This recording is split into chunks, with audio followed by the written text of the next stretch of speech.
Hello बच्चों, आज मैं आप लोगों को जो क्लास 6 का आपको डीओई का मिड टर्म प्रैक्टिस पेपर मिला है ना मैथ्स का, वो कराने वाली हूँ।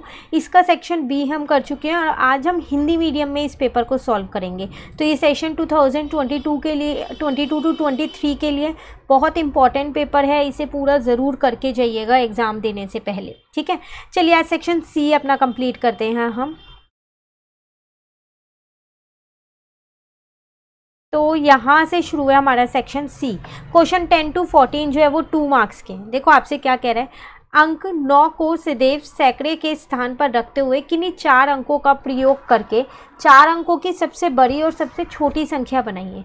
तो यहाँ आपसे कह रहा है सबसे बड़ी संख्या और सबसे छोटी संख्या बनानी है, लेकिन जो ये 9 है ना, जो जहाँ लिखा है वो वहीं लिखा रहेगा।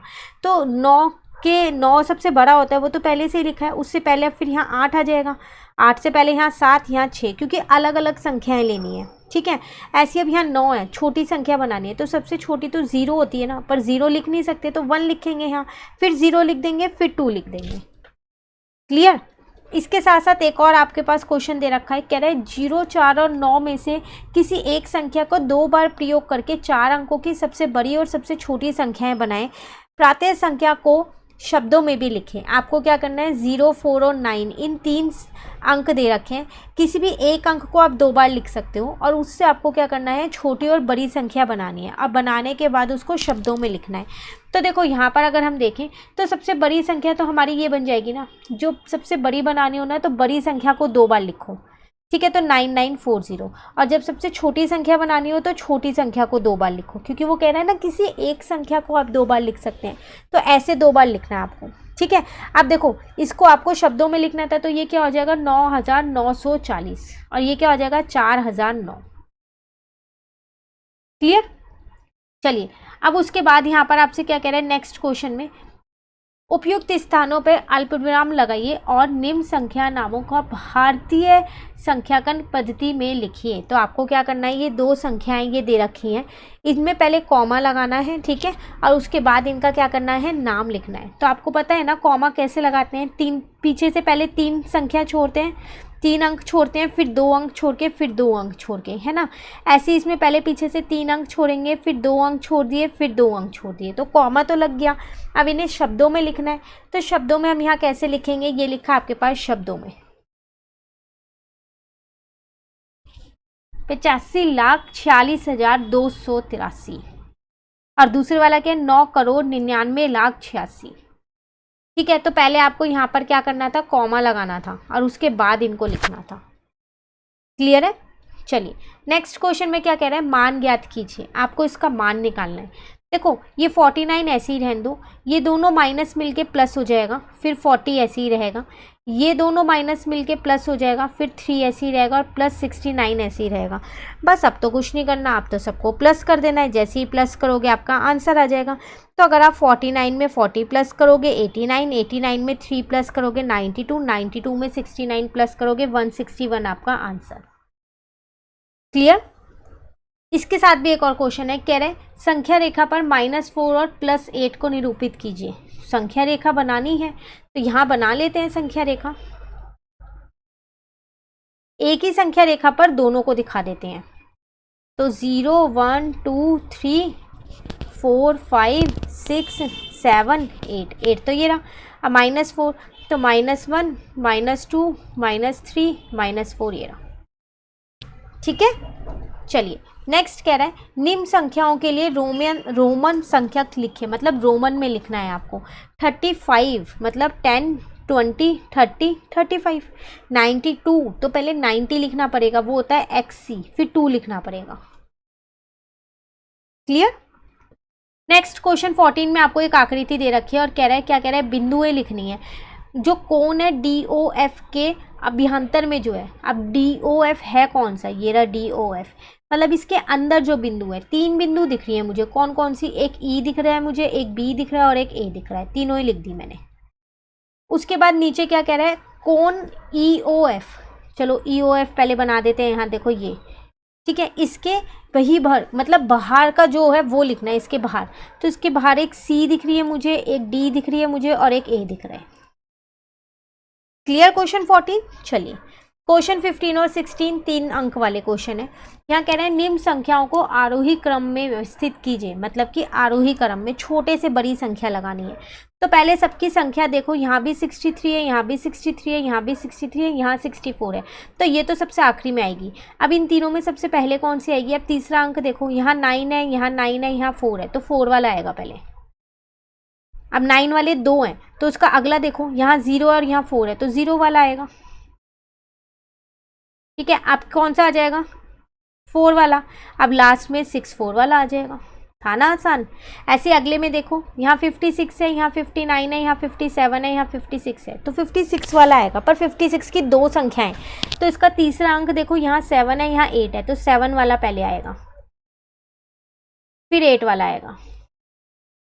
ठीक है, अब 57 वाला आ जाएगा, अब 9 वाला आ जाएगा। क्लियर? इसी के साथ भी एक और क्वेश्चन दे रखा है, कह रहा है निम्न संख्याओं को प्रसारित रूप में लिखिए। तो मतलब इन्हें खोल के लिखना है। कैसे लिखेंगे?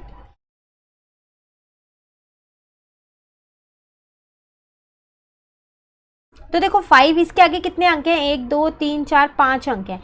1 2 3 4 5, 3 के आगे 4 अंक हैं, 4 के आगे 3 अंक हैं, उतनी 0 लगानी है बस। 2 के आगे 1 अंक है। दूसरे वाला देखें हम, तो 8 7 9 8 0, तो 8 के आगे 4 अंक है, 4 0, 7 के आगे 3 अंक है, 3 0, 9 के आगे 2 अंक है, 2 0, 8 के आगे 1 अंक है, 1 0। क्लियर? नेक्स्ट में कह रहा है संख्या रेखा का प्रयोग करते हुए वह पूर्णांक लिखिए जो 2 से 6 कम है। 2 से 6 कम है, तो संख्या रेखा भी तो बनानी पड़ेगी। हाँ, कौन सा क्वेश्चन है ये? हमारे पास क्वेश्चन नंबर है 16।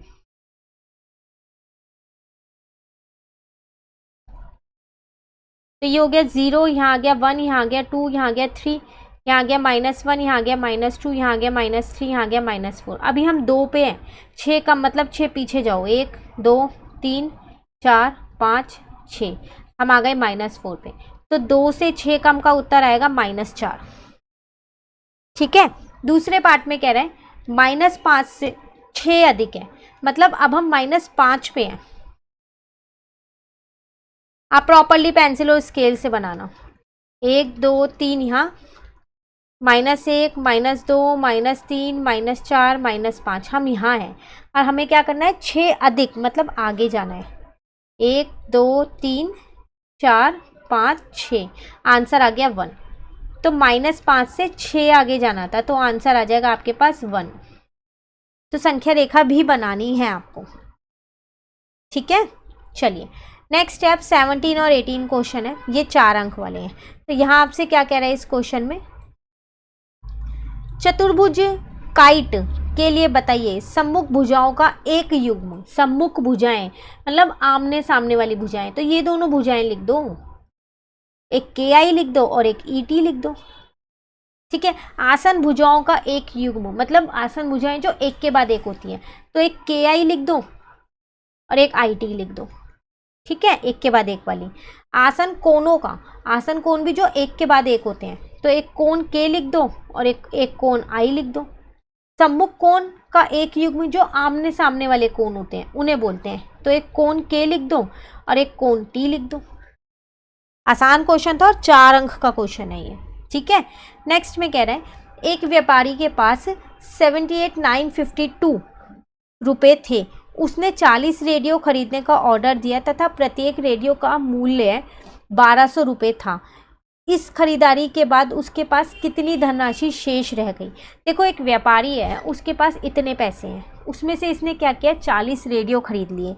एक रेडियो 1200 का था, तो आप 40 रेडियो का मूल्य निकाल सकते हो। और फिर अगर इन पैसों में से उन 40 रेडियो का जो मूल्य, जो भी राशि आएगी वो घटा दोगे तो पता चल जाएगा उस व्यापारी पे कितना पैसा बचा है। वही चीज़ हमने यहाँ की। तो देखो एक रेडियो की कीमत आपको क्वेश्चन में दे रखी है कि 1200 रुपये है ना। एक रेडियो की कीमत लिख दी 1200। 40 रेडियो को कितनी हो जाएगी? हम 40 से इसको गुना कर देते हैं, ये आ गया।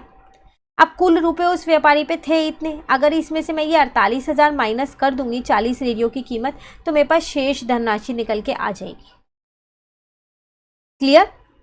इसके साथ भी एक और क्वेश्चन है, तो यहाँ पर आपको क्या करना है, यहाँ पर हल करना है, लेकिन जो ब्रैकेट होते हैं उनका यूज़ करके।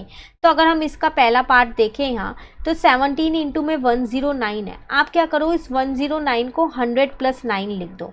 अब जो ये 17 है ना, ये 100 से भी इंटू का है, जो बाहर होता है नंबर वो अंदर के ब्रैकेट में दोनों से इंटू होता है, और ये 9 से भी है, और बीच में वही साइन आता है जो ब्रैकेट के अंदर है, ठीक है। तो ये 1700 हो जाएगा, और यहाँ पर हम क्या करेंगे, 17 को 9 से इंटू करेंगे तो 153 आ जाएगा। दोनों को जोड़ दो, 1853 आपका आंसर, ठीक है। अब अगर हम इसका सेकेंड पार्ट यहाँ पर देखें, तो है 102 इंटू 103, किसी भी एक को खोल लो, मैंने इसको खोल दिया, 100 + 2 लिख दिया यहाँ, ठीक है। और यहाँ पर 103 ऐसी है, ठीक है। आप इसे ब्रैकेट में नहीं भी रखोगे तो भी चलेगा। अब ये ब्रैकेट के बाहर वाला नंबर दोनों से इंटू में, अंदर 100 से भी इंटू होगा ये, और प्लस लगा के ये 2 से भी इंटू होगा। तो जब हम 100 से करेंगे तो 10300, और जब हम इसको 2 से इंटू करेंगे तो कितना आएगा, 206। दोनों को प्लस कर दो तो 10506 आपका आंसर। क्लियर। तो ये था हमारे पास सेक्शन सी जो हमारा कंप्लीट हो गया। कहीं भी डाउट हो कमेंट करके पूछ लेना, और अगर वीडियो अच्छी लगी तो लाइक ज़रूर कीजिएगा और मेरे चैनल को सब्सक्राइब कीजिएगा। Thank you.